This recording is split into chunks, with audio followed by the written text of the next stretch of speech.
అందరికీ నమస్కారము. నూనె వాడకుండా ఇలా చట్నీ చేసుకోవాలంటే నీళ్ళతో మగ్గబెట్టి ఇలా చేసుకోండి. రాయి సంకట్లేకైనా వేడి వేడి అన్నం లేకైనా దోశ లేకైనా చాలా బాగుంటుంది చట్నీ.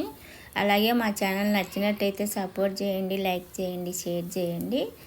చట్నీ చేయడానికి ఇక్కడ కొన్ని ఒట్టిమిరపకాయలు, అలాగే పెద్ద టమాటా, ఉల్లిపాయ ఒకటి కట్ చేసి పెట్టుకున్నాను. అలాగే కరివేపాకు, కొన్ని ఎల్లిపాయలు అన్నీ ఒకేసారి ఇలా కళాయి పెట్టేసి వేసినాక 2 గ్లాసుల నీళ్లు పోసుకున్నాను టీ గ్లాస్తోని.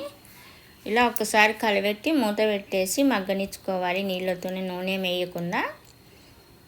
ఇలా కొద్దిసేపు మగ్గిన తర్వాత ఇప్పుడు ఇందులోకి 1 స్పూన్ జీలకర్ర వేసుకుంటున్నాను.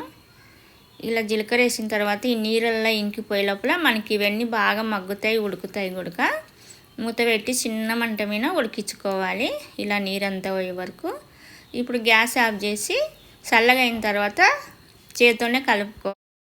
ఇప్పుడు చల్లగా అయినాయి. నేను ముందే చింతపండు కొంచెం నానబెట్టి పెట్టుకున్నాను. ఇందులోకి వేసుకొని అలాగే చట్నీకి సరిపోయినంత ఉప్పు వేసుకొని ఈ రోల్ ఏం లేకుండా మిక్సీతో పని లేకుండా ఇలా చేతితోనే కలిపేసుకోవచ్చు.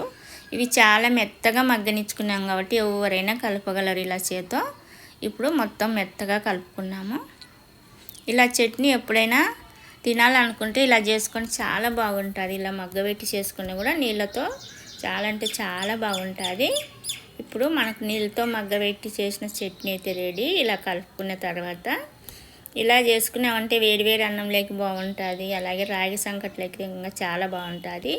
అలాగే ఈ చట్నీ మీకు నచ్చినట్టయితే మా ఛానల్ సపోర్ట్ చేయండి, లైక్ చేయండి, షేర్ చేయండి.